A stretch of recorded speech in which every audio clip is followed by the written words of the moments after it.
forma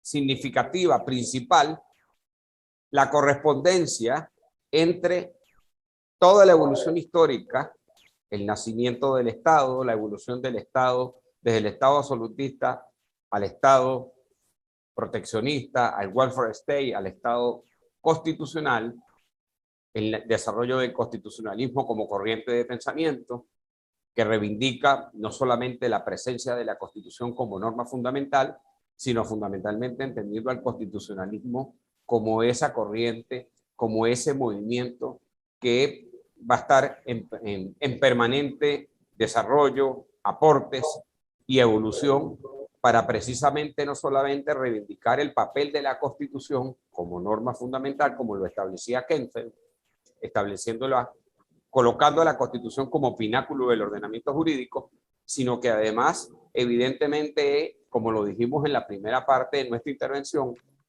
el derecho administrativo, el derecho mercantil, el derecho internacional en su dimensión pública y privada, evidentemente van a girar alrededor de este proceso evolutivo que hemos calificado de progresivo, de positivo, de reivindicativo. Cuando nosotros vamos a abordar la realidad venezolana, es importante el que tratemos de ubicarnos, de manejar, de abordar, de aprender lo que han sido estos 60, 70 años de vida democrática. Y es importante porque nosotros vamos a tener dos marcos constitucionales. Y hay una profunda conexión entre la Constitución del año 61 y la Constitución de 1999. Y por supuesto, hay algunos elementos en común y por supuesto no podemos desconocer que la Constitución del año 99 es una Constitución progresiva, progresista, reivindicativa, una Constitución profundamente democrática y liberal. Es importante en este ejercicio analítico comprender entonces que la Constitución del año 61, si bien es cierto, hablaba de la trilogía de los poderes públicos, ejecutivo, por supuesto, el poder legislativo, es importante, legislativo, judicial, ejecutivo, es importante que tengamos claro que el país a lo largo de estos años no ha habido la perfecta correspondencia entre lo que señala el texto constitucional y la realidad.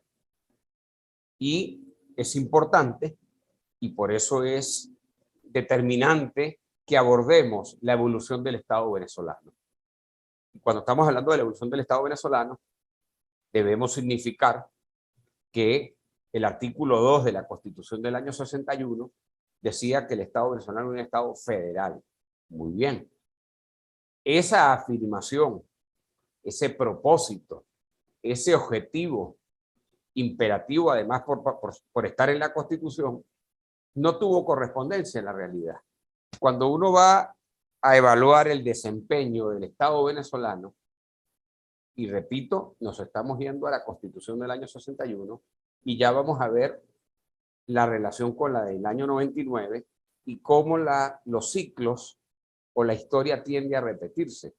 Es decir, no hay la correspondencia entre el deber ser, entre la afirmación del texto constitucional y la realidad social, económica, política del país.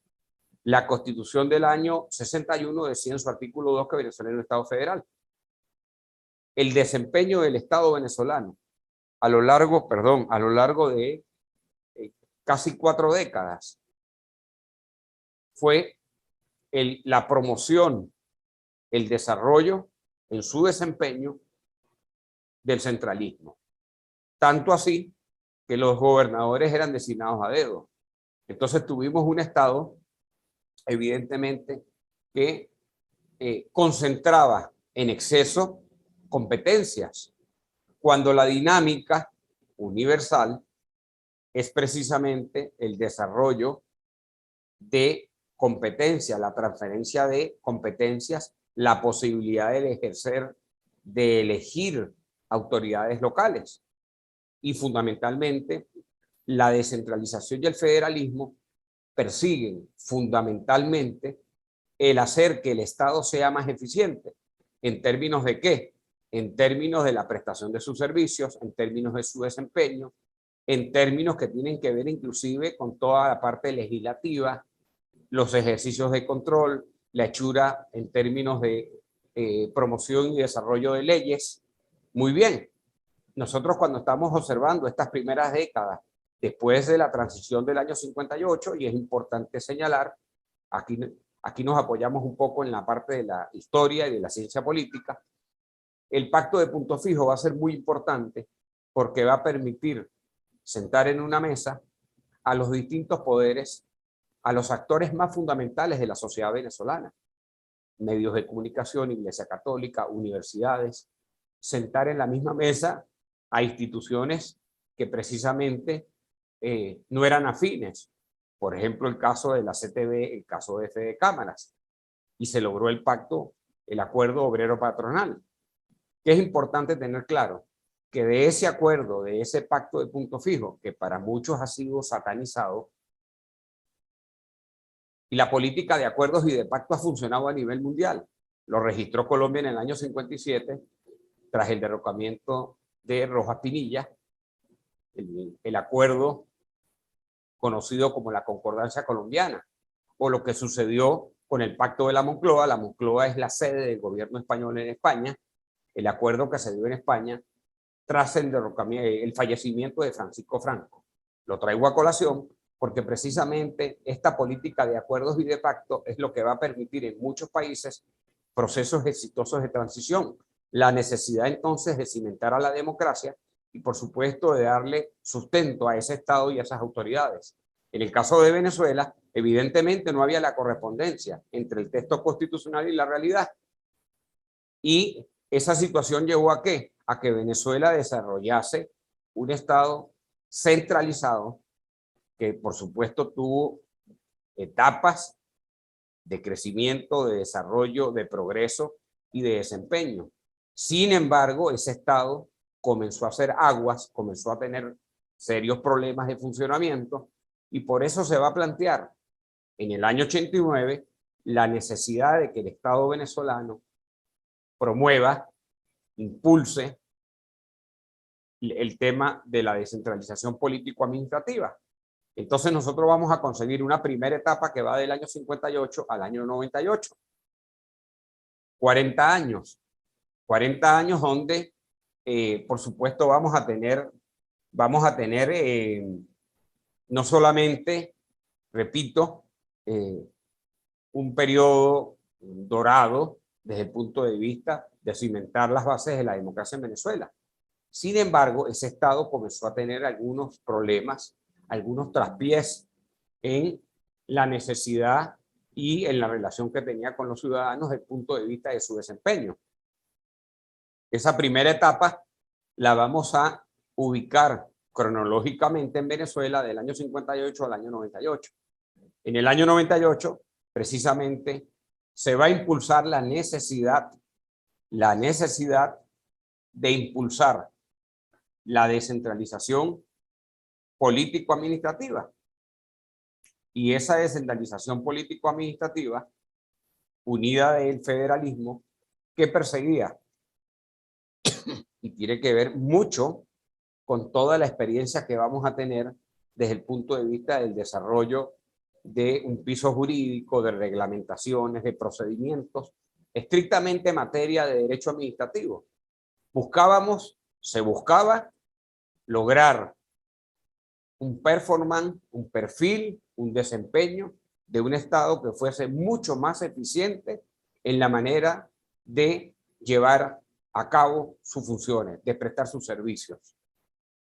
Sin embargo, vale la pena señalar que, por supuesto, determinadas competencias se iban a seguir, como de hecho sucedió, manteniendo en el nivel nacional en paralelo con el espíritu modernizador de transferir ciertas competencias a las localidades, a los poderes locales, y por supuesto, aparte de transferir esas competencias, estaríamos hablando de la transferencia de recursos y la posibilidad, como ocurrió recién en 1989 de la elección de nuestras autoridades locales.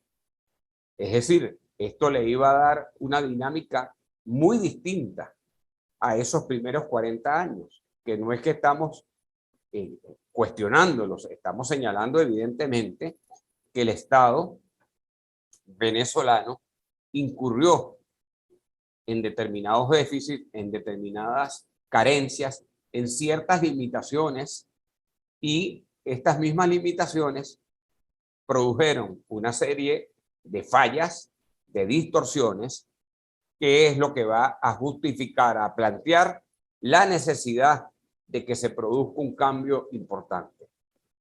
Ese cambio se logra impulsar a partir del año 89 y nosotros vamos a tener de 1989 a 1999 un periodo muy corto, una década nada más. Una década donde el Estado venezolano exhibió un cambio paradigmático importante. Logramos la elección de nuestras autoridades locales y se lograron las primeras transferencias de recursos y de competencias precisamente a los poderes locales. Se promulgaron leyes muy importantes como el LAES, la Ley de Asignaciones Especiales, el FAES, el FIDE, el Fondo Intergubernamental de Desarrollo. Entonces, estos marcos jurídicos permitieron evidentemente darle un cambio importantísimo al funcionamiento del Estado venezolano y por consiguiente los cambios desde el punto de vista paradigmático que estábamos registrando en la concesión del Estado va a generar toda una dinámica novedosa de dinámicas, de sinergias, de procedimientos y, por supuesto, de resultados. Y esos resultados los íbamos a ver de forma palpable o visible cuando comenzamos a ver modificaciones, transformaciones, cambios desde el ornato de nuestras ciudades, pasando por la prestación de servicios como la administración de un terminal de pasajeros, el manejo, por ejemplo, que se logró de algunas hidrológicas. Algunas seguían perteneciendo estrictamente al Estado venezolano, otras se descentralizaron y otras eran propuestas mixtas, públicas y privadas. Venezuela registró en ese periodo, repito, corto de tiempo, 89-99, una etapa sumamente novedosa. Un laboratorio, pudiéramos decir. Un laboratorio que tuvo muy buenos resultados. Y por supuesto es una experiencia que tenemos cercana en el corto tiempo, porque permitió dinamizar y lograr el desempeño de determinadas gestiones con mucha mayor transparencia en el manejo de los recursos, que es uno de los pivotes centrales que se plantea actualmente en la nueva administración pública y que por supuesto va a tener mucho que ver con los retos, con los desafíos que le van a demandar, entre otras cosas, al derecho administrativo. Estamos hablando de controles, estamos hablando de procedimientos y estamos hablando además de unos ciudadanos ya prácticamente finalizando el siglo XX, cuya dimensión, cuyos referentes comienzan a estar anclados o vinculados a calidad de vida, a servicios públicos, a una educación de calidad, a una salud preventiva y curativa. Y cualquiera puede decir, ¿qué tiene que ver esto con el derecho administrativo? Precisamente hay una relación directa porque tiene que ver fundamentalmente con el marco constitucional y con los distintos anclajes que en este caso va a tener la administración pública, lo público, lo privado y por supuesto los desafíos y los retos que el derecho administrativo va a tener desde el punto de vista de adaptarse a esos cambios, no solamente paradigmáticos en el contexto universal latinoamericano y venezolano, sino naturalmente entender que justamente el año 99 se va a marcar un segundo parteaguas en la historia político-constitucional venezolana.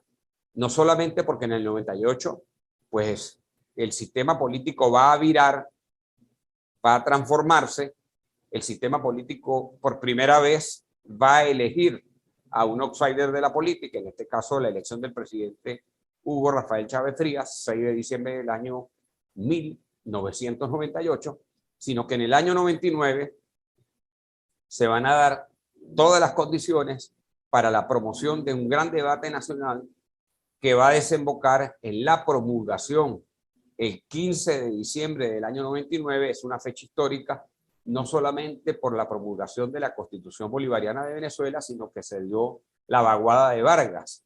Evidentemente, esa nueva Constitución va a implicar un conjunto de retos, de desafíos. Es una Constitución liberal, como lo dije al principio, una Constitución democrática, una Constitución que además de tener los 3 clásicos poderes públicos, va a incorporar el poder electoral, el poder moral. Sin embargo, como lo dije al principio de esta intervención, la realidad de Venezuela va a ir por un lado y la afirmación de la Constitución va a ir por otro. ¿Y por qué lo digo? Porque la Constitución Bolivariana de Venezuela, en su artículo 4, nos va a hablar de que Venezuela ya no solamente es un Estado federal, sino además descentralizado.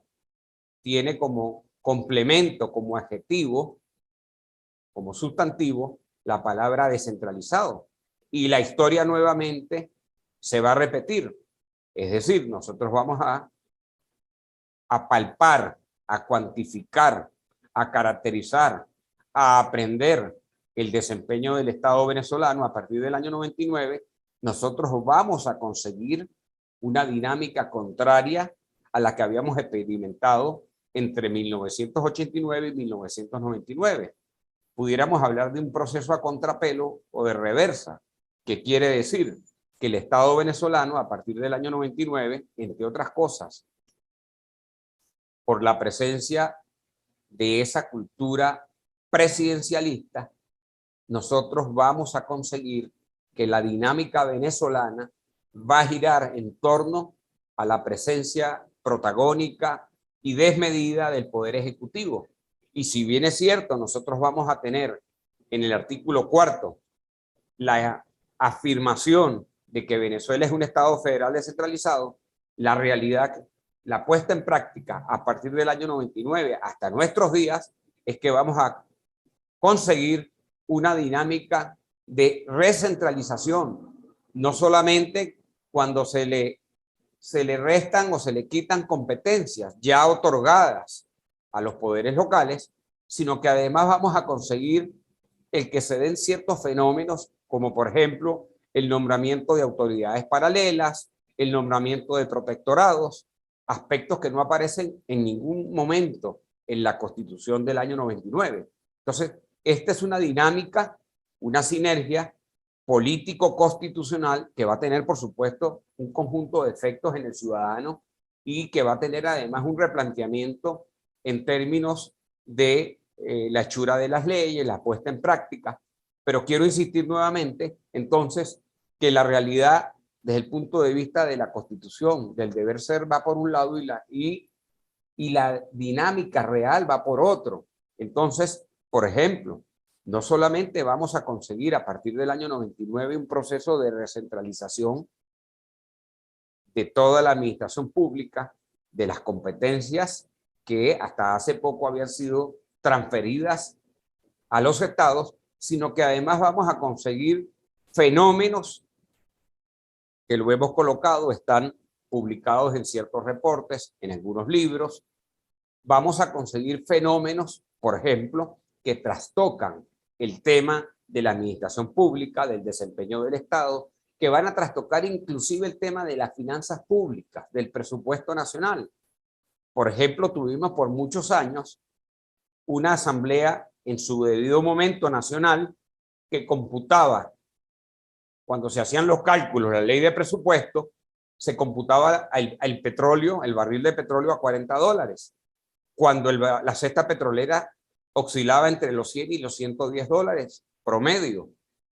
Si el situado constitucional es el 20% del barril del petróleo, quiere decir que a cada alcalde o a cada gobernador le calculaban la transferencia de ese situado constitucional no sobre 100 dólares, que serían 20 dólares, el 20%, sino sobre 8 dólares. ¿Qué quiere decir? Evidentemente esto va a trastocar el desarrollo de los poderes locales. Y en paralelo vamos a conseguir que esas transferencias de recursos, de presupuesto, inclusive de créditos adicionales, se otorgaban de manera discrecional. Es decir, no de forma imperativa como dice la Constitución. Entonces, el gran trasfondo es que vamos a tener unos alcaldes y unos gobernadores que incluso no nos interesa saber cuál es su procedencia desde el punto de vista político, ideológica, si son adecos, copellanos, justicieros, masistas, si son del proceso. El tema es que la transferencia de recursos se va a dar de forma muy discrecional. Y el gran trasfondo, a ver, para traer una palabra de la calle, el gran trasfondo es que vamos a conseguir unos ciudadanos que terminan siendo, si cabe hablar, vulnerados. Vulnerados porque esa asignación discrecional se va a traducir en menos pavimento, en menos dotación de hospitales, en menos dotación de escuelas municipales o regionales, en menos postes de luz, en limitaciones inclusive para enarbolar algún tipo de gestión pública con cierto nivel de eficiencia, al extremo de que muchas veces ciertos alcaldes o gobernadores, por no decir todos, terminan siendo o terminaron siendo unos grandes jefes de personal, porque los presupuestos asignados a inversión evidentemente eran muy módicos. Entonces, esto es importante tenerlo porque si bien es cierto, vamos a tener a partir del año 99 un marco constitucional liberal, democrático, progresista, reivindicativo.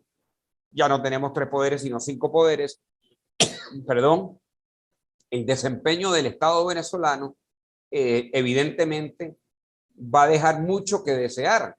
Y nosotros en paralelo, a partir del año 99, vamos a encontrar además otro fenómeno, otra lógica, otra sinergia, otra dinámica. Venezuela no tenía antecedentes hasta ese momento de que buena parte de la administración pública, buena parte de sus autoridades, buena parte de su servicio exterior, expresado en la presencia de cónsules y de embajadores o presidentes de institutos autónomos o los grandes gerentes de empresas básicas, Bausiben, Sidor, Interalúmina, Petróleos de Venezuela, Corpolet, por ejemplo, comenzaron a ser espacios, instituciones, ámbitos en los cuales la presencia militar era desmedida. Venezuela inicia un periodo totalmente a contrapelo del siglo XXI entendiéndolo como el siglo de la progresividad, de derechos emergentes, del desarrollo de una administración pública sumamente transparente, rendición de cuentas, accountability, la competencia de lo público y lo privado, capitales mixtos. Ese escenario en Venezuela comenzó a ser truncado, a ser limitado. Nosotros vamos a conseguir, como nunca antes en nuestra historia republicana, en nuestra historia política, en nuestra historia constitucional, perdón, inclusive en nuestra historia económica financiera, en nuestra historia petrolera, el que buena parte de la administración pública le fue entregada a personas, a venezolanos que venían provenientes del estamento militar, ya sea en condición de militares retirados o activos.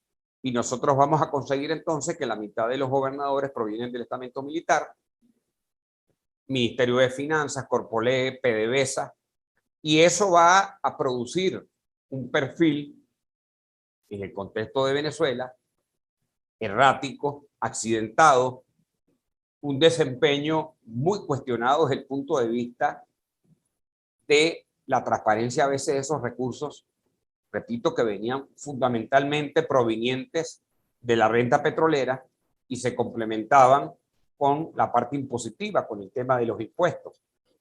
Perdón. Entonces, esto va a marcar una dinámica muy particular en la historia de Venezuela a partir del año 99, y una dinámica que, además de ser regresiva, ya no hablaríamos de progresividad, sino de regresividad. Regresividad porque se deja de respetar a la Constitución, se deja de tomar a la Constitución como norma suprema, se le violenta desde el punto de vista en que sus procedimientos, sus autoridades, sus cauces, sus protocolos son totalmente o a veces vulnerados, no respetados. ¿Y esto se va a traducir en qué? En buena medida, en la grave problemática que la sociedad venezolana va a comenzar a experimentar en una serie de áreas. Entonces, el tema es que vamos a conseguir un replanteamiento no solamente de los conceptos, de las perspectivas, de los enfoques que tenemos en términos de la administración pública, sino que además esto va a generar además una dinámica muy sui generis, muy incatalogable, si se quiere accidentada. ¿En términos de qué? En términos del desempeño de los poderes públicos. No solamente vamos a tener una propensión del Poder Ejecutivo sobre el resto de los poderes públicos. Y cuando decimos Poder Ejecutivo, perdón, no solamente me refiero al presidente de la República, al vicepresidente ejecutivo, sino que evidentemente su desempeño de forma sostenida, vamos a ver la injerencia del Poder Ejecutivo sobre el resto de los poderes, el Poder Legislativo, el Poder Moral, el Poder Electoral. ¿Qué quiere decir esto? Por supuesto que entonces la dinámica que va a experimentar el Estado venezolano es una dinámica que no va a tener antecedentes desde el punto de vista de concentrar los poderes públicos, y habíamos explicado en la primera parte de la intervención la relevancia, la importancia que el barón de Montesquieu acuñó cuando hablaba de la teoría de la división y autonomía de los poderes públicos. Esa división y autonomía no puede ser solamente formal, como lo dice la Constitución, que los poderes tienen autonomía financiera y de funcionamiento. Cuando nosotros vamos a ver la puesta en escena, la realidad, evidentemente esa realidad discrepa mucho de la afirmación que dice la Constitución. Entonces, ese centralismo que cuestionamos tanto a la llamada Cuarta República, a la Constitución del año 61, que decía que Venezuela era un Estado federal, esa historia se va a volver a repetir en el contexto de Venezuela, donde no solamente en el artículo 4, como lo dije, se afirma que Venezuela es un Estado federal descentralizado, sino que cuando vamos a ver el desempeño del Estado venezolano, va a haber una concentración nuevamente de competencias, va a haber una concentración en la cabeza del Poder Ejecutivo de forma discrecional en el manejo de la renta nacional. A unos alcaldes o gobernadores les doy recursos, a otros no, a otros les doy créditos adicionales, a otros no, sino que además el tema de las competencias, muchas de esas competencias van a ser recentralizadas.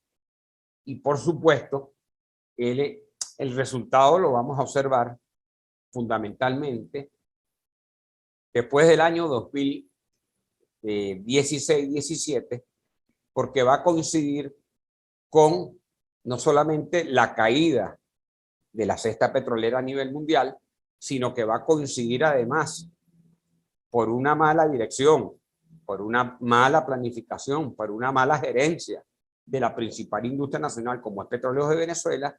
Se van a unir dos cosas: la reducción del barril de petróleo en términos de su valor, bajando a 35 a 30 dólares, sino además una pérdida importante en los niveles de producción de barriles diarios de PDVSA, principal industria que aporta el 95% de la renta nacional, del presupuesto nacional.